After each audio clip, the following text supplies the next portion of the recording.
Hello दोस्तों, JS guide the learning centre में आपका स्वागत है। मैं आज आपके लिए लेकर आया हूँ नाइन्थ का साइंस एनसीईआरटी।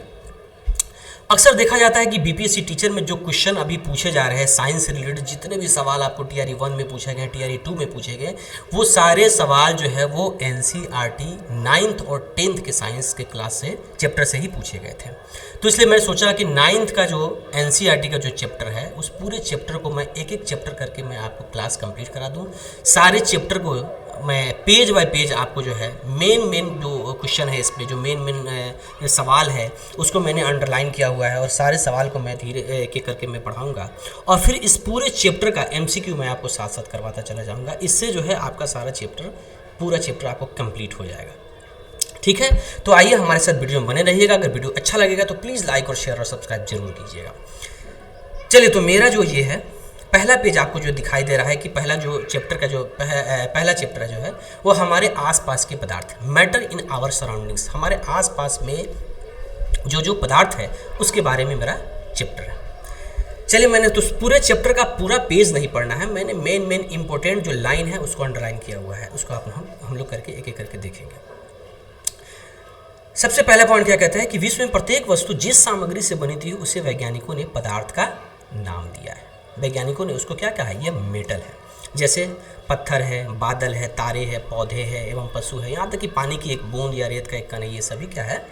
पदार्थ है, मेटल है। पदार्थ में क्या होता है? द्रव्यमान होता है, आयतन होता है, ये दोनों चीज़ें पदार्थ के अंदर पाई जाती है। प्राचीन दार्शनिकों ने पदार्थ को 5 मूल तत्वों में वर्गीकृत किया गया, जिसे पंच तत्व कहा जाता है। ये पंच तत्व क्या क्या है? वायु है, पृथ्वी है, अग्नि है, जल है और आकाश है। वायु, पृथ्वी, अग्नि, जल और आकाश, ये प्राचीन दार्शनिकों ने पदार्थ को 5 मूल तत्वों में बांटा है। ये बातें आपको याद रहनी चाहिए। आधुनिक जो मॉडर्न साइंस था, जो मॉडर्न साइंटिस्ट थे, उन्होंने पदार्थ को 2 क्वालिटी में बांटा है, एक फिजिकल क्वालिटी और एक केमिकल प्रॉपर्टीज। भौतिक गुणधर्म एवं रासायनिक प्रकृति के आधार पर इन्होंने पदार्थ को 2 भागों में बांटा है। भौतिक गुण में क्या क्या है? तो पहला पॉइंट ये कहता है कि पदार्थ कणों से मिलकर बना होता है। ये कैसे पता चलेगा कि पदार्थ कणों से मिलकर बना है या नहीं है? इसके लिए आप जो है 1 गिलास पानी लेंगे और उस पानी में थोड़ा सा चीनी मिलाएंगे।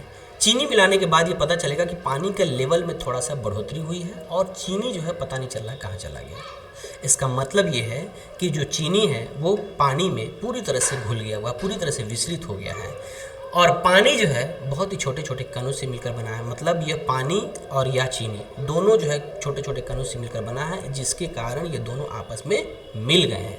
तो पहला पॉइंट ये कहता है कि पदार्थ कणों से मिलकर बना होता है। दूसरा क्या है कि पदार्थ के कण बहुत ही छोटे होते हैं, इतने छोटे होते हैं कि हम कल्पना भी नहीं कर सकते, उतना छोटा होता है। ये दूसरा पॉइंट है। तीसरा क्या कहता है कि पदार्थ के जो कण इतने छोटे होते हैं, इसका कारण यही है कि पदार्थ के कणों के बीच खाली जगह होता है, रिक्त स्थान, खाली जगह होता है। ठीक है, इस खाली जगह को समझना है। जैसे हम चाय बनाते हैं, कॉफ़ी बनाते हैं, नींबू पानी बनाते हैं, इसमें सारा सामान क्या होता है? चाय में जो है दूध रखते हैं, चीनी रखते हैं, चाय पत्ती रखते हैं और उसके बाद से पानी रखते हैं। ये सारी चीज़ें जो मिलकर जो है एक ही पदार्थ हमको दिखती है। ये सारी चीज़ें आपस में मिल कैसे जाती है? ये मिलती इसलिए है कि इसके कणों के बीच रिक्त स्थान होता है, खाली जगह होता है। तीसरा पॉइंट आपको याद रखना होगा। चौथा क्या कह रहा है कि पदार्थ के कण निरंतर गतिशील होते हैं, बहुत ही तेज़ी से गति करते रहते हैं। पदार्थ के कण, मॉलिक्यूल्स जो उसके अंदर वो जो पाए जाते हैं वो बहुत तेज़ी से गति करते रहते हैं। अगला पॉइंट कहता है कि पदार्थ के कण अपने आप ही एक दूसरे के साथ अंतर्मिश्रित मिल जाते हैं। ऐसे कणों के रिक्त स्थानों में समावेश के कारण होता है। जब जगह खाली होगा तभी तो पदार्थ के कण एक दूसरे में मिलेंगे, और जब 2 या 2 से अधिक पदार्थों का कणों का स्वतः मिलना, अगर वो खुद से मिल रहे हैं तो उसको हम लोग क्या कहते हैं? विसरण कहते हैं। ये आपको पॉइंट, एक क्वेश्चन आपको ये भी है कि विसरण किसे कहते हैं? तो पदार्थ के जब 2 या 2 से विभिन्न पदार्थ स्वतः मिलने लगते हैं तो उसे हम क्या कहते हैं? विसरण कहते हैं। और जब हम पदार्थ को गर्म करते हैं तो इसका विसरण क्या होता है? तेज हो जाता है। तेज हो जाने का मतलब पदार्थ के कण चूंकि गतिशील होते हैं और इतनी तेज़ी से गति करते हैं कि जैसे जैसे हम उसका टेम्परेचर बढ़ाते रहते हैं, तापमान बढ़ाते रहते हैं, तो उसके तापमान के कारण उसके कण जो है बहुत अधिक गतिशील होते हैं, बहुत तेज़ी से भागते हैं। कभी कभी पानी को जो हम लोग बॉयल करते हैं तो देखते हैं कि अंदर से पानी बहुत तेज़ी से एक दूसरे से तरफ भाग रहा है। अगला पॉइंट क्या कहता है कि पदार्थ के कण एक दूसरे को आकर्षित करते हैं, खींचते हैं। अब हम लोग कहेंगे कि पदार्थ के कण एक दूसरे को खींचते कैसे हैं, आप प्रूफ करिए। तो अगर लोहा का छोटा सा एक छड़ ले लीजिए, छड़ को क्या हम लोग हाथ से खींचकर उसे हम लंबा कर सकते हैं? नहीं कर सकते, बड़ी मुश्किल चीज़ है।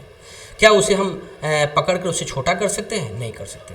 मतलब यह है कि उस पदार्थ के कण आपस में इस तरह से एक दूसरे को आकर्षित किए हुए हैं कि वह ना तो लंबे हो सकते हैं और ना ही छोटे हो सकते हैं।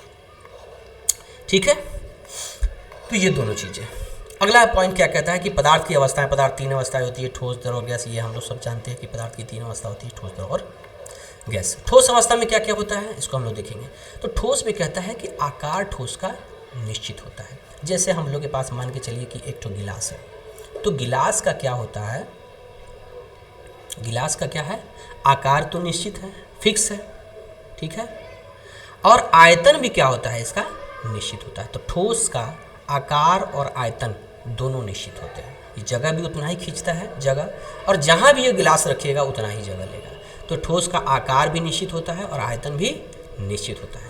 इसमें संपीड़ितता नहीं होती है। संपीड़ितता का मतलब यह है कि इसको खींचकर लंबा नहीं किया जा सकता, इसको दबाकर छोटा नहीं किया जा सकता, इसी को संपीड़ितता कहते हैं। तो संपीड़ितता इसके अंदर बहुत कम पाई जाती है, नगण्य पाई जाती है। ऐसा नहीं कि नहीं पाई जाती है। लोहा को आप गर्म करके, लोहार जब उस पर पीटता है तो लोहा के साइज को बड़ा किया जा सकता है, तो हो सकता है। नगण्य होती है, कम, एकदम खत्म नहीं होती है। तो संपीड़ितता इसकी बहुत ही नगण्य होती है। जब इस पर बल हम लगाएंगे तो ठोस क्या हो जाएगा, टूट जाएगा। ठीक है, तो ये ठोस का है। तीन एक्सेप्शनल केस मैं आपको बता सकता हूँ कि रबर बैंड है। रबर बैंड को जैसे ही हम लोग खींचते हैं तो क्या इसके आकार को बदला जा सकता है? जी हाँ, इसका आकार बदल जाता है।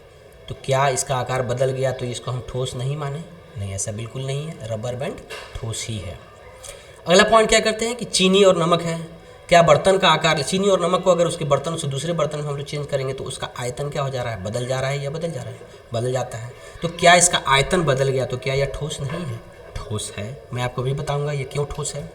तीसरा स्पंज है, यह ठोस है। क्यों? इसका संपीड़न इसमें संभव है। क्या स्पंज को हम लोग फैला सकते हैं कि नहीं फैला सकते हैं? उसको दबा सकते हैं कि नहीं दबा सकते हैं? तो क्या इसका संपीड़न संभव है? तो संभव है। क्या ये ठोस है? हाँ, बिल्कुल ठोस है। ऐसा क्यों होता है? क्योंकि ये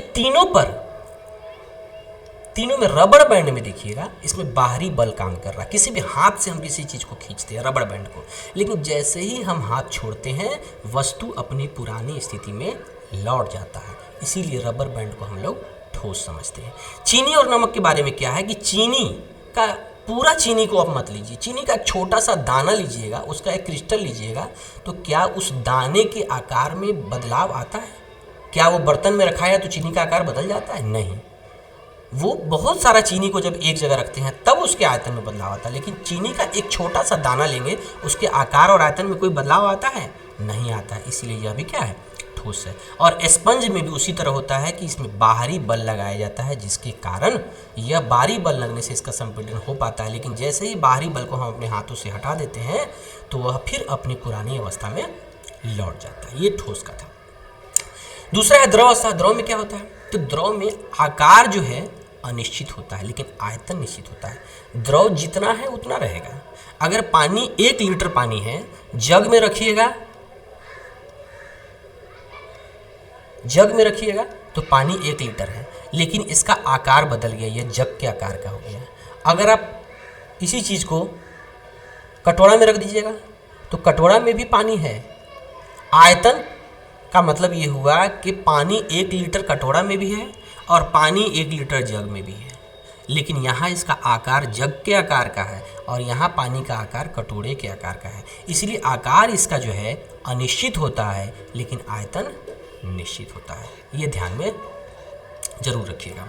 द्रव में ठोस, द्रव और गैस तीनों का विसरण संभव है। विसरण का मतलब होता है, हमने आपको पहले ही बताया है कि जब 2 या 2 से अधिक पदार्थ स्वतः आपस में एक दूसरे से मिल जाते हैं तो उसको हम विसरण कहते हैं। जैसे पानी के अंदर चीनी को आप छोड़ दीजिए थोड़ा देर, वो अपने आप मिल जाएगा।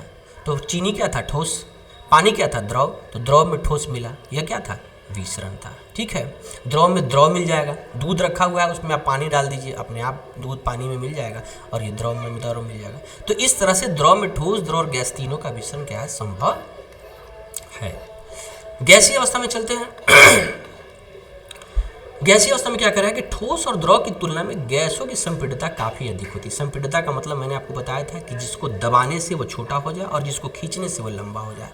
क्या यह ठोस में है पॉसिबल? नहीं। क्या यह द्रव में पॉसिबल है? नहीं। लेकिन क्या यह गैस में पॉसिबल है? हाँ है। बहुत सारे गैसों को हम दबाकर एक छोटे से जगह पर हम रख सकते हैं और उसी का एग्जाम्पल है जो हमारे घरों में एलपीजी गैस का जो सिलेंडर है वो सिलेंडर के अंदर गैस होता है और गैस को दाब और तापमान को चेंज करके उस गैस को बहुत ही कम जगह में सीमित करके रखा जाता है, जिससे हमारा खाना, हमारे घर का खाना बन रहा है। ऑक्सीजन सिलेंडर का भी वही हाल है, उसके अंदर भी जो गैस होती है उसी तरह संपीड़ित किया हुआ रहता है। सीएनजी का भी हाल वही है। तो गैसों को संपीड़ित किया जा सकता है। कणों की तेज गति और अत्यधिक रिक्त स्थानों के कारण गैसों का अन्य गैसों में विसरण बहुत तेजी से होता है। विसरण जो होता है वो मिलना होता है, वो ठोस में कम होता है, द्रव में थोड़ा सा अधिक है, लेकिन गैस में बहुत ज़्यादा मिलना होता है। क्यों? क्योंकि ठोस के अंदर जो कण होते हैं उसके बीच में जगह खाली नहीं होता है, द्रव में थोड़ा ज़्यादा जगह खाली होता है और गैस में एक कण का दूसरे कण बहुत दूर दूर होते हैं। दोनों कण एक दूसरे से काफ़ी दूर होते हैं, जिसकी वजह उसके अंदर रिक्त स्थान बहुत खाली होता है, जिसकी वजह गैस में विसरण बहुत ही तेज़ी से होता है। विसरण बहुत तेज़ी से होता है। अगला पॉइंट क्या कहता है कि घनत्व किसे कहते हैं? घनत्व को आप याद रख लीजिए कि जब द्रव्यमान है इसमें जब हम आयतन से भागा देते हैं, वॉल्यूम से, जब द्रव्यमान में आयतन से भागा देते हैं तो इसको ही कहते हैं हम लोग घनत्व। तो जब भी घनत्व का परिभाषा पूछे तो लिखिएगा किसी तत्व के द्रव्यमान प्रति इकाई आयतन को हम घनत्व कहते हैं। घनत्व बराबर होता है द्रव्यमान बटा आयतन। इस फॉर्मूले को याद रखिएगा। और द्रव्यमान का मात्रक क्या होता है? किलोग्राम, केजी, और आयतन क्या होता है? घन मीटर, मीटर का क्यूब। ठीक है, तो घनत्व का एसआई मात्रक क्या हो जाएगा? किलोग्राम प्रति मीटर का क्यूब। ये सारे क्वेश्चन है, मैं सारे क्वेश्चन करा रहा हूँ, ये सारे को आप याद करते हुए चलिएगा। मैं आगे फिर आपका एमसीक्यू कराऊंगा, उसमें सारे सवाल फिर कवर होंगे। ठीक है, चलिए आगे क्या पॉइंट है, मेन पॉइंट, क्या पदार्थ अपनी अवस्था को बदल सकता है? जी हाँ, बदल सकता है। जब तापमान में, टेम्परेचर में जब हम चेंजिंग करेंगे तो पदार्थ अपनी अवस्था को बदल देगा। टेम्परेचर में चेंजिंग करके कैसे बदला जाता है? जैसे अगर पानी है, पानी को अगर हम 20 डिग्री सेल्सियस पर छोड़े तो वो पानी ही है, लेकिन जैसे ही 100 डिग्री सेल्सियस पर करेंगे तो वो पानी बॉयल होना शुरू हो रहा है और वो पानी बॉयल होकर भाप बनने लगेगा, वाष्पीकरण होने लगे, जिससे वो गैस में बदल जाएगा। तो द्रव जो है वो गैस में बदलने लगा। किस कारण? टेम्परेचर के कारण, तापमान के कारण। न्यूनतम तापमान पर ठोस पिघल कर क्या होता है? द्रव बन जाता है। बर्फ़ है, बर्फ़ ठोस है, अगर उसको पिघलाकर हम द्रव बनाते हैं तो द्रव में क्या होता है? बर्फ़ पिघलने लगता है। इसी तापमान को, वह न्यूनतम तापमान जिस टेम्परेचर पर यह ठोस, यह बर्फ़ पिघल कर पानी बनने लगता है, उसी टेम्परेचर को हम लोग गलनांक कहते हैं। ठीक है, गलनांक कहते हैं। बर्फ़ की जो सिल्ली है, जिस टेम्परेचर पर वह बर्फ़ की सिल्ली पानी बनना शुरू हो जाएगी और पानी बन जाती है, उसको हम गलनांक कहते हैं। और बर्फ़ का गलनांक 273 केल्विन होता है। इस बात को याद रखना, ये क्वेश्चन है। गलनांक किसे कहते हैं? तो वह न्यूनतम तापमान ठोस जिस पर कोई ठोस पिघल कर द्रव बन जाता है उसे गलनांक कहते हैं। बर्फ़ का गलनांक 273 केल्विन होता है और इसी 273 केल्विन को हम 0 डिग्री सेल्सियस भी कहते हैं। 0 डिग्री सेल्सियस बराबर होता है 273 केल्विन, इसको याद रखिएगा। तापमान जो होता है उसका एसआई मात्रक केल्विन होता है, इसको ध्यान से रखिएगा। छोटा है इसलिए मैं गोल पूरा नहीं कर रहा हूँ तो दिखेगा नहीं। तापमान का अंतर्राष्ट्रीय मात्रक केल्विन है और 0 डिग्री सेल्सियस बराबर 273 केल्विन होता है। हमेशा ये पूछता है कि सेल्सियस को केल्विन में बदलिए, केल्विन को सेल्सियस में बदलिए। तो इसके लिए क्या है कि केल्विन हमेशा 273 होता है और सेल्सियस में 0 डिग्री होता है। तो जब भी केल्विन निकालना हो तो उसमें 273 ऐड कर देंगे। जैसे 5 डिग्री सेल्सियस है, उसको हम कहेंगे केल्विन में बदलिए, तो 273 प्लस 5 278 केल्विन।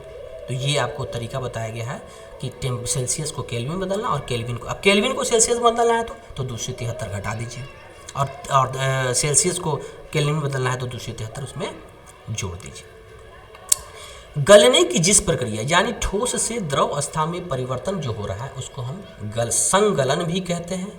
इसका दूसरा नाम क्या है? द्रवण भी है, द्रवण भी कहते हैं। गलने की प्रक्रिया यानी ठोस से द्रव हो रहा है, बर्फ ठोस था अब वो द्रव हो रहा है तो उसको द्रवण भी कह सकते हैं और संगलन भी कह सकते हैं। चलिए आगे एक पॉइंट आता है आपके लिए, गुप्त ऊष्मा। बहुत ही मेन पॉइंट है इसको, गुप्त ऊष्मा। लेटेंट हीट क्या होता है? हर पदार्थ में उसकी एक ऊष्मा होती है जो कि छुपी होती है, जो हम लोग को पता नहीं चलता है, लेकिन उसकी ऊष्मा उसके अंदर होती है। जैसे एक बॉडी का टेम्परेचर 37 डिग्री सेल्सियस बॉडी का टेम्परेचर होता है, लेकिन हमको पता चलता है क्या? बॉडी ऐसा लगता है कि गर्म है, हमको ऊष्मा दिखता है, ऐसा तो नहीं है, लेकिन बॉडी गर्म होती है। तो गुप्त ऊष्मा जो होती है हर पदार्थ की, उसकी एक अपनी ऊष्मा होती है, जिसके कारण वह पदार्थ अपनी अवस्था को बदलता है। अवस्था का मतलब अगर वो ठोस है तो वो द्रव होगा, वो गुप्त ऊष्मा की वजह से होता है। वो द्रव है, वो गैस होगा, वो गुप्त ऊष्मा की वजह से होता है। तापमान नहीं बदलता है। जैसे अगर हम फ्रिज में बर्फ़ रखें, बर्फ़ को निकाल कर हमने बाहर रख दिया, बाहर का टेम्परेचर मान लो कि 30 डिग्री सेल्सियस है, तो बर्फ़ तो पिघलने लगेगा। बर्फ़ पिघल कर पानी बन रहा है, क्या तापमान बदल रहा है? नहीं, तापमान तो वही है। 30 डिग्री सेल्सियस पहले भी हवा का टेम्परेचर था और अभी भी हवा का टेम्परेचर 30 डिग्री सेल्सियस है, लेकिन फिर भी बर्फ़ पिघल कर वो पानी बन रहा है। क्यों? वह गुप्त ऊष्मा की वजह से है। उसका एक लेटेंट हीट है, वो अपने हीट को खो रहा है, जिसकी वजह से वह पदार्थ अपनी अवस्था को बदलता है। इस बात को याद रखिएगा, अपने गुप्त ऊष्मा की वजह से। फिर एक पॉइंट आता है कि वायुमंडलीय दाब पर 1 किलोग्राम ठोस को उसके गलनांक पर द्रव में बदलने के लिए जितने ऊष्मीय ऊर्जा की आवश्यकता होती है, उसे हम द्रवण की गुप्त ऊष्मा या संगलन की प्रसुप्त ऊष्मा कहते हैं। इस पॉइंट को आपको याद रखना होगा। वायुमंडलीय दाब पर, वायुमंडलीय दाब क्या होता है? वायुमंडलीय वायु का दाब होता है। इसके बारे में नीचे एक पॉइंट दिया हुआ है, मैं आपको बताऊंगी। वायुमंडलीय वायु का दाब होता है। जिस तरह से हम सब हाथ से कोई चीज़ दाबते हैं, तो वायु में कोई चीज़ दाबा जाता है, उसको वायुमंडलीय दाब कहते हैं। और वायुमंडलीय दाब पर 1 किलोग्राम ठोस को, मान के चलिए 1 किलोग्राम का ठोस मतलब बर्फ़े मान लेते हैं, उसके गलनांक पर, गलनांक का मतलब जितना उसको टेम्परेचर चाहिए द्रव में बदलने के लिए, वो टेम्परेचर उसको देंगे, द्रव में बदलेंगे, और द्रव में बदलने के लिए जितना ऊर्जा की आवश्यकता हो, जितना आपका एनर्जी खर्च हुआ, 1 किलोग्राम ठोस को द्रव में बदलने के लिए जितना ऊर्जा लगा, जितना हीट लगा, उसी को हम संगलन की प्रसुप्त ऊष्मा या द्रवण की गुप्त ऊष्मा कहते हैं। ठीक है? और ये कितना होता है? ये 0 डिग्री सेल्सियस होता है। 0 डिग्री सेल्सियस से बर्फ बनता है और बर्फ के बाद पानी बनता है। अगला क्या है कि वायुमंडल दाब क्या है? वायुमंडलीय दाब पर वह तापमान जिस पर द्रव उबलने लगता है, यह इसका क्या कहलाता है? क्वथनांक कहलाता है। फिर एक अगला पॉइंट आ गया, आपको क्वथनांक किसे कहते हैं? तो क्वथनांक याद रखिएगा। जैसे पानी को हम बॉयल कर रहे हैं, तो पानी बॉयल करने के दौरान हम ये देखते हैं कि पानी एक टाइम ऐसा आता है कि जब बॉयल होना शुरू होता है, उससे पहले नहीं होता है, लेकिन पानी बॉयल होना शुरू, और बॉयल होने के बाद ये क्या होता है? ये भाप में बदलने लगता है। तो जिस टेम्परेचर पर पानी बॉयल होना शुरू हो गया, यह टेम्परेचर इसका क्वथनांक कहलाता है। क्वथनांक का मतलब जब द्रव अवस्था से गैस अवस्था में बदलने के लिए जिस टेम्परेचर की ज़रूरत होती है, उसको क्वथनांक कहते हैं। और जब ठोस से द्रव में बदलने के लिए जिस टेम्परेचर की ज़रूरत होती है, उसको हम गलनांक कहते हैं। तो गलनांक ठोस से द्रव, क्वथनांक ठोस से, जब हमको द्रव जानना है तो यहाँ पर किस टेम्परेचर का जरूरत पड़ेगा? गलनांक का। जब द्रव से गैस पर जाना है, यहाँ पर किस टेम्परेचर का जरूरत पड़ेगा? क्वथनांक का। ये ध्यान में हमेशा रखिएगा। ठीक है? गलनांक ठोस से द्रव और क्वथनांक द्रव से गैस। तो द्रव से गैस बदलने के लिए कितना चाहिए? 100 डिग्री सेल्सियस टेम्परेचर जब हम देंगे तो आपका जो है ना पानी उबलने लगता है। इसीलिए जल के लिए यह तापमान 373 केल्विन दिया है। केल्विन क्यों? देखो 100 डिग्री सेल्सियस तो दिया, लेकिन केल्विन में 273 जोड़ेंगे ना भाई, तो ये 373 केल्विन हो जाएगा। ठीक है? तो पानी के लिए टेम्परेचर 373 केल्विन होता है। अगला है, देखिए, जैसे जैसे हमने इसमें ऊष्मा दिया, हीट दिया, तापमान दी, तो ताप पर इसकी अवस्था बदल रही है। ऊष्मा मैंने यहाँ दिया तो ठोस से किस में बदल गया? द्रव में। फिर ऊष्मा दिया तो द्रव से किस में बदल गया? गैस से। फिर जब शीतलन किया, ठंडा किया, तो यह फिर बदल गया द्रव में। फिर द्रव से ठंडा किया तो फिर बदल गया ठोस में। इसका मतलब इसके ऊष्मा से, मतलब तापमान से इसकी अवस्था में परिवर्तन किया जा सकता है। तापमान बदलकर हम पदार्थ को एक अवस्था से दूसरी अवस्था में बदल सकते हैं। गर्म करने पर पदार्थ की अवस्था क्या होती है? बदल जाती है। गर्म होने पर यह ठोस से द्रव और द्रव से गैस बन जाता है। अगला पॉइंट क्या कहता है कि द्रव अवस्था में परिवर्तन हुए बिना ठोस अवस्था से सीधे गैस में बदलने की प्रक्रिया को ऊर्ध्वपातन कहते हैं। देखिए, ऊर्ध्वपातन या उपसारीकरण, ये दोनों पॉइंट जो है एक ही है, दोनों नाम भी एक ही है, ऊर्ध्वपातन या उपसारीकरण। इसमें होता क्या है कि कोई भी पदार्थ अभी ठोस अवस्था में है, लेकिन जैसे उसको हम गर्म करते हैं या जिस हाल जैसे भी उसका हम क्रिया कराते हैं तो वो डायरेक्ट गैस बन जाती है, ठोस से द्रव नहीं बनती है, डायरेक्ट गैस बन जाती है। इसीलिए इस क्रिया को ऊर्ध्वपातन कहते हैं। वह अवस्था जिसमें ठोस डायरेक्ट सीधे गैस में बदल जाती है उसको ऊर्ध्वपातन कहते हैं। और इसका जस्ट उल्टा होता है निक्षेपण, जो गैस डायरेक्ट ठोस बन जाती है उसको हम निक्षेपण कहते हैं। ठीक है, जैसे यहाँ पर दिया हुआ है ठोस है, ठोस में जब हम इसको ठोस को गलाएंगे, संगलन करेंगे, गलनांक पर गलाएंगे तो क्या बन जाएगा? द्रव। द्रव को गलाएंगे तो क्या बन जाएगा? गैस। ठीक है, गैस का द्रव को गलाएंगे तो क्या, द्रव को क्या है? वाष्पीकरण कराएंगे, गलाएंगे नहीं, वाष्पीकरण कराएंगे तो क्या हो जाएगा? यह गैस हो जाएगा। फिर इसी गैस को जब हम जमाएंगे तो फिर द्रव हो जाएगा, और फिर इस द्रव को फिर जब हम जमाएंगे तो यह क्या हो जाएगा?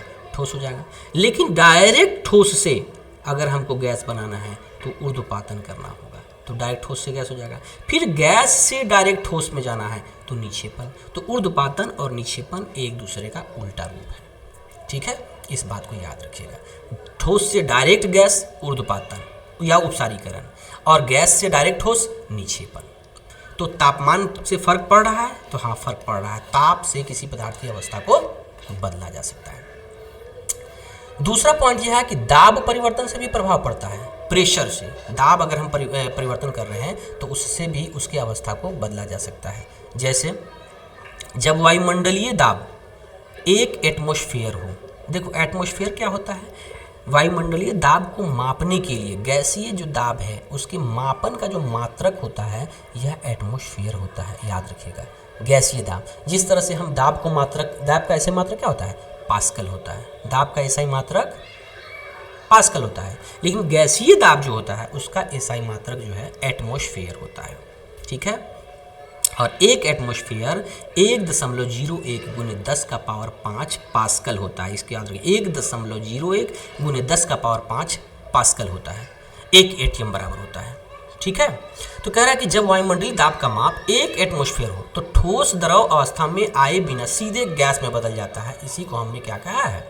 इसी को हमने कहा है कि यह ऊर्ध्वपातन या उपसारीकरण है। ठोस कार्बन डाइऑक्साइड जो है वो शुष्क बर्फ कहा जाता है। इससे ये भी आपका क्वेश्चन पूछता है कि ड्राई बर्फ, शुष्क बर्फ किसे कहते हैं? तो ठोस कार्बन डाइऑक्साइड को कहते हैं। ठीक है, यानी ठोस, द्रव और गैस दाब और तापमान इसके द्वारा तय होती है। ये बहुत ही मोस्ट इंपॉर्टेंट क्वेश्चन है कि ठोस, द्रव और गैस को दाब और तापमान से बदला जा सकता है। इसमें क्वेश्चन दिया है कि तापमान को सेल्सियस में बदले। मैंने अभी बताया तापमान 300 केल्विन है, सेल्सियस में बदलना है, इसमें से 273 घटा लीजिए तो यह हो जाएगा 27 डिग्री सेल्सियस। 573 केल्विन, इसमें से 273 घटा लीजिए तो यह हो जाएगा 300 डिग्री सेल्सियस। उसी तरह यह सेल्सियस में है, इसमें इसको केल्विन में बदलना है तो इसमें 273 क्या कीजिए? जोड़ दीजिए, यह बन जाएगा केल्विन में। इसमें भी 273 जोड़िएगा तो यह 373 केल्विन में। इस तरह से आप अपना चेंज कर सकते हैं। अगला पॉइंट कहता है कि वाष्पीकरण। वाष्पीकरण क्या होता है? तो वाष्पीकरण से जैसे गीला कपड़ा सूख जाता है, हम लोग शर्ट को जो है ना हवा में जो तार पर पसारते हैं तो गीला कपड़ा क्या होता है? सूख जाता है। कैसे सूखता है? वाष्पीकरण के कारण। तो वाष्पीकरण क्या होता है? जब कोई भी पानी बिना उबले हुए, उबलना दूसरा होगा, जैसे पानी को जब तक 100 डिग्री टेम्परेचर नहीं मिलेगा तो उबलेगा नहीं। तो पानी हमको उबालना नहीं है, उससे पहले का जो टेम्परेचर है जैसे कि 60 degree Celsius, 30 degree Celsius, 50 degree Celsius, तो इस सेल्सियस पर पानी क्या होता है? वाष्प बनता है। और जब 100 डिग्री होता है तो पानी बॉयल होने लगता है। तो जब क्वथनांक से कम तापमान पर द्रव के वाष्प में परिवर्तित होने की प्रक्रिया को क्या कहते हैं? वाष्पीकरण कहते हैं। इस बात को ध्यान में रखिएगा। अब इससे फिर सवाल पूछता है कि वाष्पीकरण को प्रभावित करने वाले कारक कौन कौन से हैं? तो इस पॉइंट को मैं एक एक करके मैं बता दे रहा हूँ। पहला पॉइंट ये है कि सतह क्षेत्र बढ़ना। सतह क्षेत्र बढ़ने का क्या मतलब हुआ? जैसे शर्ट है, शर्ट आपने धोया और शर्ट को मोड़कर जिस तरह से आप निचोड़ते हैं उसी तरह आप अपने तार पर रख देंगे, क्या जल्दी सूखेगा? नहीं सूखेगा। लेकिन शर्ट को अगर फैला कर रखेंगे तो क्या जल्दी सूखेगा? सूख जाएगा। इसलिए सतह क्षेत्र के बढ़ने पर वाष्पीकरण भी बढ़ता है। दूसरा पॉइंट क्या कहता है कि तापमान में वृद्धि, टेम्परेचर जब चेंज होगा। जैसे अगर 16 डिग्री सेल्सियस टेम्परेचर है हवा का, तो ठंडा लगेगा। तो क्या ठंड में जल्दी कपड़ा सूखेगा? नहीं सूखेगा। तापमान में जब वृद्धि कर देंगे, जैसे 30 कर देंगे, 40 डिग्री टेम्परेचर, खूब गर्मी है, तो जल्दी कपड़ा सूखेगा। आर्द्रता में कमी, आर्द्रता में जब कमी होगी तभी हमारा जल्दी कपड़ा सूखेगा। आर्द्रता कमी का मतलब पानी हवा के अंदर जलवाष्प होता है, नमी होती है। अगर पानी के अंदर पहले से जलवाष्प है तो वो हमारे कपड़ा के अंदर जो जलवाष्प है उसको जल्दी से एब्जॉर्ब नहीं करेगा, जिससे हमारा कपड़ा नहीं सूखेगा। तो उसके आर्द्रता में, वायु की आर्द्रता में कमी होनी चाहिए, तभी हमारा वाष्पीकरण हो सकता है। और चौथा पॉइंट ये है कि वायु की गति में वृद्धि, जब तेज हवा बहेगी तभी हमारा कपड़ा सूखेगा, और अगर धीरे हवा बहेगी तो जल्दी नहीं सूखेगा।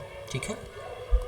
अगला पॉइंट क्या था कि वाष्पीकरण के कारण शीतलता कैसे होती है। वाष्पीकरण होता है तो हम लोग का ठंडक का कैसे एहसास होता है। जैसे गर्मी में हम, सवाल बार बार पूछता है कि गर्मियों में हमें सूती कपड़े क्यों पहनने चाहिए, सूती कपड़े क्यों पहनने चाहिए गर्मी में। तो सूती कपड़ा क्या करता है कि हमारे बॉडी के अंदर से टेम्परेचर, हीट लेता है, हमारे बॉडी के ऊपर जो स्वेटिंग होता है, पसीना होता है, उसको एब्जॉर्ब कर लेता है और उसको एब्जॉर्ब करके हवा में छोड़ देता है, अवशोषित करके। ठीक है। तो इसीलिए हम सूती कपड़ा पहनते हैं कि वो जल्दी से हमारे पसीना को एब्जॉर्ब करके वो हवा में भेज देता है। और चूंकि बॉडी से पसीना निकलता है तो बॉडी के अंदर का जो हीट है वो खर्च होता है। बॉडी के अंदर के हीट से ही वो बॉडी का पसीना निकल रहा है। अब बॉडी का जब हीट जो है बॉडी का कम होगा तो जाहिर सी बात है बॉडी ठंडा होगा, इसीलिए हम लोग को ठंडक का एहसास होता है। इसलिए सूती कपड़ा भी पहनना चाहिए। और ठंडक का एहसास इसीलिए होता है चूँकि हम लोग की बॉडी से उष्मा निकलती रहती है। ठीक है, ये बातें याद रखिएगा। अगला पॉइंट क्या कहता है कि बर्फीले जल से भरे गिलास की बाहरी सतह पर जल की बूंदें क्यों नजर आती है। इस पॉइंट को मैं आपको इस तरह से समझाऊंगा कि जब हम पेप्सी खरीदने जाते हैं, 2 लीटर का पेप्सी खरीद के लाते हैं, पेप्सी खरीद के अगर बाहर रख देते हैं तो देखते हैं कि बोतल के बाहरी सतह पर पानी की छोटी छोटी बूंदें आ जाती हैं। अब हम लोग सोचे पड़ जाते हैं कि ये बूंदें कहाँ से आ गई। तो हवा के अंदर जो जलवाष्प है, जैसे ही वह बोतल के अंदर का जो पानी का जो ठंडापन है उस बोतल के अंदर से, मतलब जल की जो बूंदें उससे संपर्क में आती है, तो उसका जो टेम्परेचर, जलवाष्प की जो ऊर्जा होती है वो कम हो जाती है, उसकी एनर्जी कम होती है, जिसके वजह से जो हवा में उपस्थित जो जलवाष्प है वह बूंद में बदल जाता है, छोटी छोटी जल की बूंदों में बदल जाती है, और वही बूंदें हमको बोतल के बाहर दिखाई पड़ती है। इसीलिए कहता है बर्फीले जल से भरे गिलास की बाहरी सतह पर जल की बूंदें क्यों नजर आती है, तो उसका कारण यही है। हमारा चैप्टर जो है लगभग कंप्लीट हो गया है। इसमें एक पॉइंट जो है यहाँ पर दिया हुआ है, राशि और मात्रक। तापमान का मात्रक क्या होता है, केल्विन होता है, जिसको हम के से डिनोट करते हैं। लंबाई का मात्रक मीटर होता है, इसको एम से डिनोट करते हैं। संहति या द्रव्यमान का मात्रक किलोग्राम होता है, जिसको हम केजी से डिनोट करते हैं। भार का मात्रक न्यूटन होता है, एन से डिनोट करते हैं। आयतन मैंने अभी आपको बताया है घन मीटर, और घनत्व मैंने अभी आपको बताया है किलोग्राम प्रति घन मीटर। ऊपर सिखाया है किलोग्राम प्रति घन मीटर, ये प्रति घन मीटर को मीटर का पावर -3 लिखे हुआ है। ठीक है। और दाब का ऐसा ही मात्रक क्या होता है, पास्कल होता है। इसको आप ध्यान में रखिएगा। चलिए हम चलते हैं अब एक एक करके क्वेश्चन पर चलते हैं।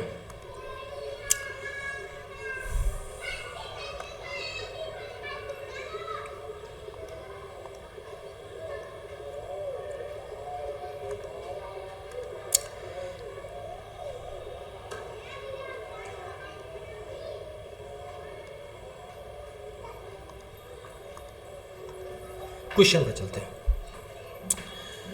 क्वेश्चन क्या कहता है कि पदार्थ की कितनी अवस्थाएं होती है। ये भी कोई पूछने वाली बात है। अभी हमने पढ़ा है कि पदार्थ की 3 अवस्थाएं होती, कौन कौन, ठोस, द्रव और गैस। ठीक है। अब मैं नीचे चलेंगे कि गैस के अणुओं के बीच बल कैसा होता है। गैस के अणुओं के बीच क्या, पहला ऑप्शन है बहुत मजबूत, मध्यम, बहुत कमजोर, कोई नहीं। तो गैस को अणुओं के बीच जो है बल लगता ही नहीं, क्योंकि बहुत दूर दूर होता है, इसलिए इसके अणुओं के बीच बल कैसा होता है, बहुत ही कमजोर बल होता है। ठीक है, इसको आप ध्यान में रखिएगा। तीसरा सवाल क्या कहता है कि ठोस की एक विशेषता, ऊपर नहीं हो रहा, ठोस की एक विशेषता क्या है। क्या यह प्रवाहित होता है, ठोस क्या बहता है, नहीं।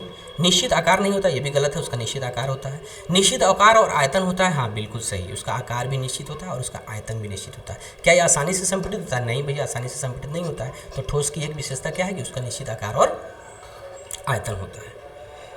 अगला क्वेश्चन क्या कहता है कि गैस की एक विशेषता है। गैस की क्या विशेषता है, तो क्या यह इसका निश्चित आकार होता है गैस का, नहीं। क्या निश्चित आयतन होता है, नहीं। क्या यह प्रवाह नहीं करती है, प्रवाह नहीं करती का मतलब यह फैलती नहीं है, नहीं। ये भी गलत है। क्या ये फैल सकती है? हाँ फैल सकती है। तो इसका आंसर क्या हो जाएगा? डी। गैस की एक विशेषता क्या है? यह है फैल सकती है। अगला पॉइंट क्या कहता है? पांचवा क्वेश्चन कहता है कि द्रव की विशेषता क्या है? क्या निश्चित आकार होता है? गलत, आकार निश्चित नहीं होता। मैंने आपको गिलास वाला एग्जांपल दिया था कि गिलास में पानी दूसरी तरह से होता है, फिर वो बर्तन में जाता है तो पानी दूसरे। क्या निश्चित आयतन होता है? हाँ, इसका आयतन निश्चित होता है। क्या ये नहीं बहता है? गलत बात, द्रव तो बहता है। संपीडनीय होता है? नहीं, संपीडनीय इसको नहीं कह सकते। अगला क्वेश्चन कहता है कि बर्फ के पिघलने की क्रिया को क्या कहते हैं? तो जब बर्फ पिघलता है तो मैंने बताया है कि जब संगलन कहते हैं या द्रवण कहते हैं। द्रवण भी इसी का नाम है और संगलन भी इसी का नाम है, ठीक है। इसको हम संगलन, अभी हमने पढ़ा है कि इसको हम संगलन भी कहते हैं। और द्रव, तो बर्फ को पिघलने की क्रिया को क्या कहते हैं? द्रवण कहते हैं। अगला पॉइंट कहता है कि द्रव को गैस में बदलने की प्रक्रिया को क्या कहा जाता है? द्रव को गैस में बदलने की प्रक्रिया को क्या कहा जाता है? तो जब द्रव गैस में बदलेगा तो जाहिर सी बात है वाष्पीकरण होगा। तो आंसर क्या हो जाएगा इसका? ए, वाष्पीकरण। अगला क्वेश्चन क्या आता है? जब गैस द्रव में बदलेगा, उल्टा, जब गैस द्रव में बदलेगा इसका मतलब क्या? गैस को जमाया जा रहा है, मतलब वो संघनन हो रहा है। तो यह क्या हो जाएगा? संघनन। अगला सवाल क्या कहता है? 9 नंबर सवाल कि वाष्पीकरण की जो दर होती है किस पर निर्भर नहीं करती है? याद रखना।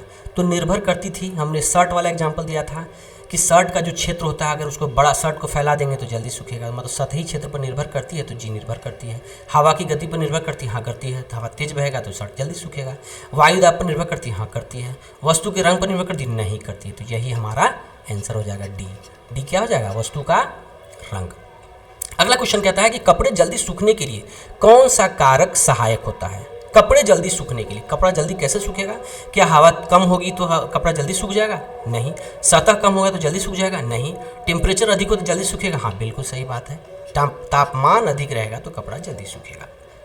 अगला क्वेश्चन कहता है कि ठोस से सीधे गैस में बदलने की प्रक्रिया को क्या कहते हैं? मैंने आपको बताया था कि जैसे ही ठोस से सीधा गैस में बदलना, याद कीजिए मैंने क्या बताया था? ऊर्ध्वपातन या उपसारीकरण मैंने आपको बताया था। नमी वाले कमरा में पसीना जल्दी सूखता नहीं है। नमी वाले कमरे में पसीना जल्दी नहीं सूखता है। क्यों नहीं सूखता भैया? पहला पॉइंट कह रहा है क्योंकि हवा तेज होती है? नहीं।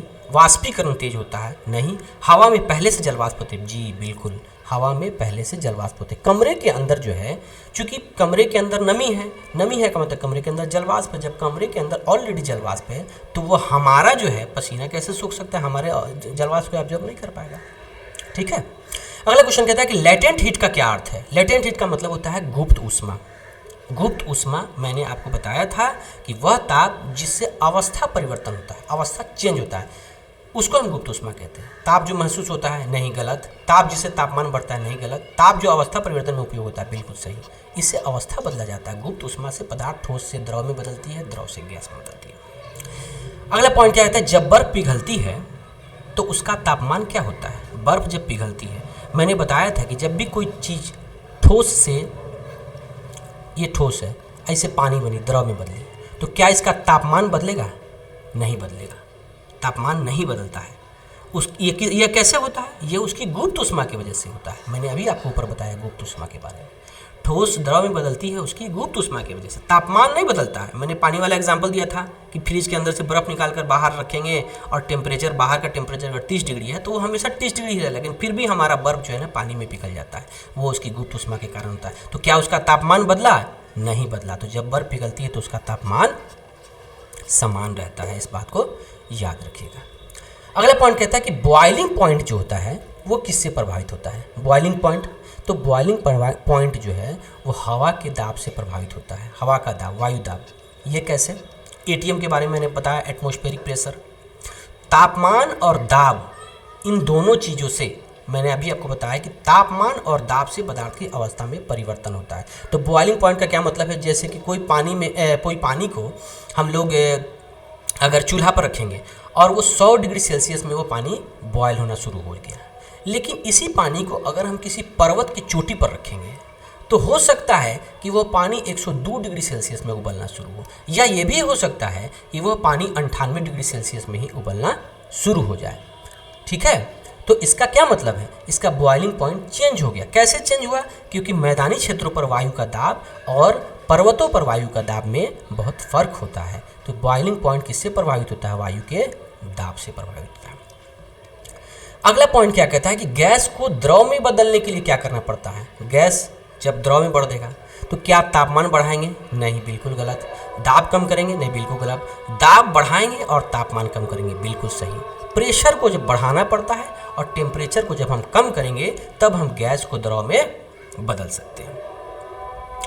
अगला कहता है कि नियमित अवस्था परिवर्तन वाले पदार्थ को क्या कहते हैं, जिसका अवस्था नियमित परिवर्तन होता है। नियमित का मतलब फिक्स्ड होता है। तो मैंने क्रिस्टलीय बताया था, चीनी वाला का एग्जाम्पल दिया था कि चीनी बोलते हैं, चीनी अगर मान के चलिए कटोरा में चीनी रखा हुआ है तो उसका आयतन, लेकिन अगर कोई बर्तन में रखा हुआ है, अगर कोई बर्तन में रखा हुआ है तो उसका आयतन, तो आयतन में तो फर्क हो गया। चीनी, पूरे चीनी के आयतन में फर्क हो गया, लेकिन चीनी का जो एक दाना है, एक क्रिस्टल है, क्या उसमें फर्क आया? नहीं फर्क आया।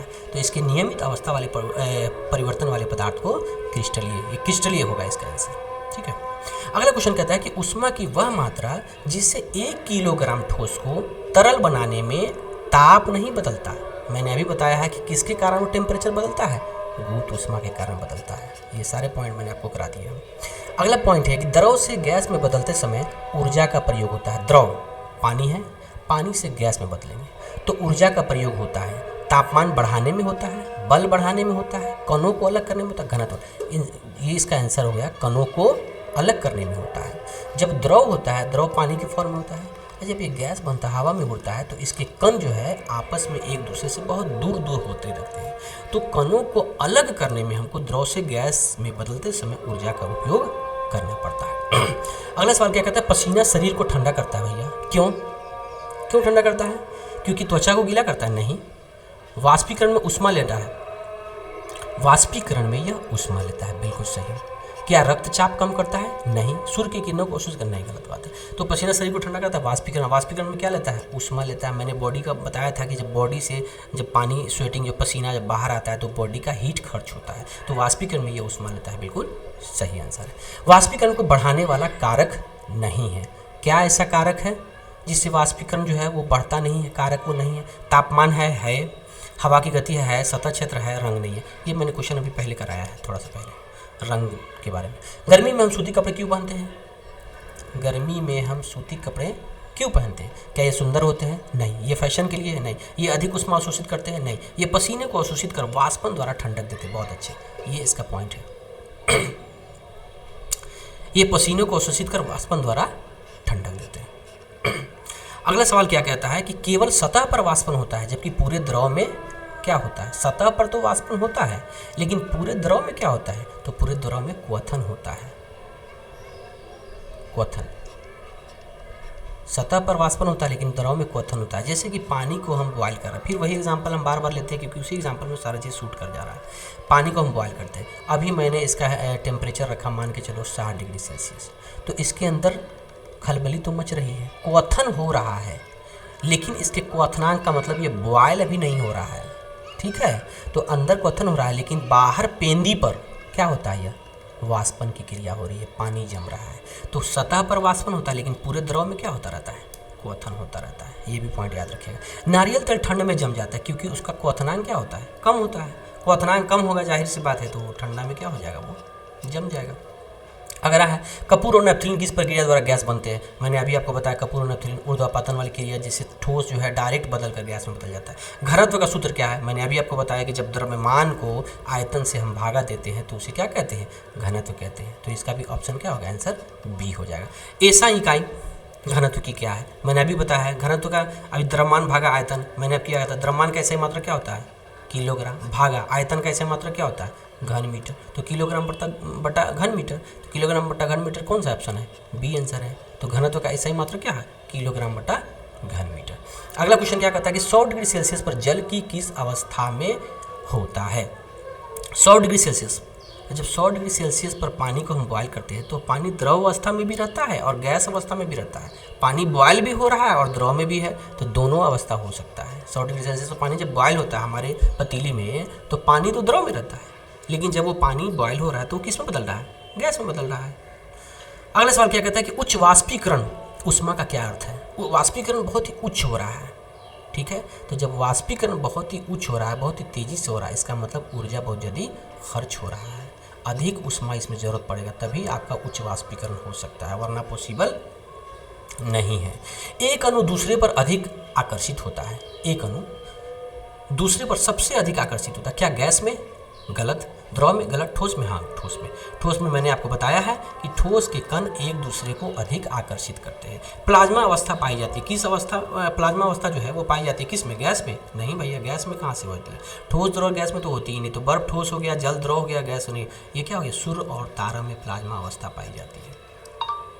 अगला एक सवाल क्या है? बोस आइंस्टाइन कंडेंसेट की खोज की गई। ये सब पॉइंट नहीं दिया था उस पॉइंट पर, लेकिन फिर भी मैंने डाला है। बोस आइंस्टाइन कंडेंसेट की खोज की गई है बोस और आइंस्टाइन के द्वारा। ये नाम है बोस और आइंस्टाइन, बोस और अल्बर्ट आइंस्टाइन के द्वारा ही इस बोस आइंस्टाइन कंडेंसेट की खोज की गई है, जो सबसे कम अवस्था होता है। ठीक है, सबसे ऊर्जा की सबसे कम। सबसे अगला सवाल आप भी किया कि सबसे कम ऊर्जा किस अवस्था में होती है? बोस आइंस्टाइन कंडेंसेट में होती है। सबसे कम ऊर्जा किस अवस्था में होती है? वो होती है बोस आइंस्टाइन कंडेंसेट। अगला सवाल क्या कहता है कि सबसे अधिक गति कणों की होती है। सबसे अधिक गति कणों की होती है। कण सबसे अधिक गतिशील होते हैं किस में? गैस में। मैंने अभी पढ़ाया है, गैस के कण बहुत अत्यधिक गतिशील होते हैं, जिसके कारण गैस बहुत तेज़ी से भागते हैं, हवा बहुत तेज़ी से बहता है। बोस आइंस्टाइन कंडेंसेट किस तापमान पर बनता है? कह रहा है बोस आइंस्टाइन कंडेंसेट जो है वो किस तापमान पर बनता है? टेम्परेचर उसको बहुत कम टेम्परेचर चाहिए, अत्यंत कम, इसलिए इसको जो है बहुत ही निम्न लेवल का इसको पदार्थ माना गया है, बोस आइंस्टाइन कंडेंसेट। अगला सवाल क्या कहता है? पदार्थ वह है जो पहला केवल गैस हो, गलत। केवल ठोस हो, गलत। द्रव्यमान और आयतन रखता हो, बिल्कुल सही, जो द्रव्यमान और आयतन भी रखता हो। अगला सवाल क्या कहता है कि जल का क्वथनांक है। मैंने बताया है अभी आपको कि जल का क्वथनांक कितना होना चाहिए? 100 डिग्री सेल्सियस। केल्विन में इसको बदलेंगे तो कितना हो जाएगा? इसमें 273 आप ऐड कर दीजिए, ये हो जाएगा 373 केल्विन, ये ध्यान में रखिएगा। अगला पॉइंट क्या कहता है कि गैसों की संपीड़नता सबसे अधिक होती है। अधिक होती का मतलब गैस बहुत तेज़ी से फैलते भी है और दबते भी है। ऐसा क्यों होता है? क्योंकि इसके कण बहुत दूर दूर हैं। मैंने आपको बताया था कण बहुत दूर दूर है। अगला पॉइंट क्या कहता है कि एक गैस के अणुओं की गति होती है। गैस के अणु क्या होती है? बहुत रुकती है, गलत। धीमी है, गलत। बहुत तेज। अभी मैंने बताया कि गैस के अणु बहुत ही तेजी से गति करते रहते हैं। अगला सवाल क्या कहता है कि पदार्थ की अवस्था को बदला जा सकता है। मैंने फिर इसको भी पीडीएफ से बताया कि ताप और दाब को बदलकर पदार्थ की अवस्था को बदला जा सकता है। टेम्परेचर कम करेंगे, दाब को बढ़ा देंगे तो पदार्थ की अवस्था क्या हो जाएगी? बदल जाएगी। जल के 3 रूप है कौन कौन? ये भी कोई पूछने वाला सवाल है भाई। ठोस, द्रव और गैस। ये तो बहुत ही आसान सा सवाल है। अगला सवाल क्या कहता है? शरीर में पसीना आना किसका उदाहरण है? शरीर में हम लोग को जो स्वेटिंग आती है किसका उदाहरण है? अरे भाई, वाष्पन की क्रिया हो रही है, वाष्पन से ही तो शरीर में पसीना आ रहा है, बॉडी से हीट ले रहा है, शरीर में पसीना हो रहा है। पसीना वो क्या करता है? सूती कपड़ा जो है वो एब्जॉर्ब करता है और उसको वाष्पन की क्रिया के द्वारा हवा में छोड़ देता है। तेजी से वाष्पन होता है किसमें? अधिक दाब पर, उच्च ताप और हवा की गति में। देखिए, टेम्परेचर जब अधिक होगा और हवा जब तेजी से बहेगा तो हमारा कपड़ा क्या हो जाएगा? जल्दी सूखेगा। मैंने आपको कपड़ा वाला एग्जांपल दिया था। तो इसीलिए तेजी से वाष्पन किसमें होगा? उच्च ताप और हवा की गति में। अगला सवाल क्या आता है कि सफाई में उपयोग होने वाला पदार्थ जो उपसारीकरण कहते हैं। अभी तो ऊर्ध्वपातन और उपसारीकरण के बारे में बताया था। 2 एग्जाम्पल मैंने आपको दिया था, याद कीजिए कौन कौन एग्जाम्पल था? कपूर और क्या था? एक नैप्थलीन। 2 एग्जाम्पल हमेशा याद रखिएगा। और अगला पॉइंट क्या कहता है कि 0 डिग्री सेल्सियस कहता है कि 0 डिग्री सेल्सियस पर बर्फ और पानी दोनों साथ रह सकते हैं। क्यों रह सकते हैं भैया? दोनों पानी, दोनों बर्फ भी और पानी भी। जैसे 100 डिग्री सेल्सियस पर मैंने बताया था कि पानी द्रव अवस्था में भी रह सकते हैं और गैस अवस्था में भी रह सकते हैं, ठीक उसी तरह 0 डिग्री सेल्सियस पर जो है बर्फ और पानी दोनों साथ रह सकते हैं। क्यों? क्योंकि यह अवस्था परिवर्तन का बिंदु है, यहीं से अवस्था चेंज होती है। माइनस में जाएगा तो बर्फ पूरी तरह से, और अगर प्लस में बढ़ता चला जाएगा तो यह लिक्विड होता जाएगा, पानी बनता जाएगा। तो यह अवस्था परिवर्तन का बिंदु है। ठीक है, तो आज के लिए इतना ही। मैंने आपका पूरा एक चैप्टर जो है एनसीईआरटी का 9th के साइंस का मैंने एक चैप्टर कंप्लीट करा दिया है। इससे जो भी सवाल थे मैंने आपके सारे सवाल एक एक करके सारे सवाल कवर करवाने की कोशिश की है। आपका ये चैप्टर कंप्लीट हुआ। मिलते हैं अगले वीडियो में। अगर वीडियो थोड़ा सा भी अच्छा लगा हो प्लीज़ लाइक शेयर और सब्सक्राइब जरूर करें, और कमेंट करके जरूर बताएं कि वीडियो कैसा लगा। और कोई भी क्यूरी अगर है तो आपको कमेंट में आप उसका कमेंट में जवाब दे सकते हैं, मैं उसका जवाब दूंगा। ठीक है, मिलते हैं अगले वीडियो में। अपना और अपने परिवार का ख्याल रखिएगा, खुश रहिएगा, बेस्ट ऑफ लक।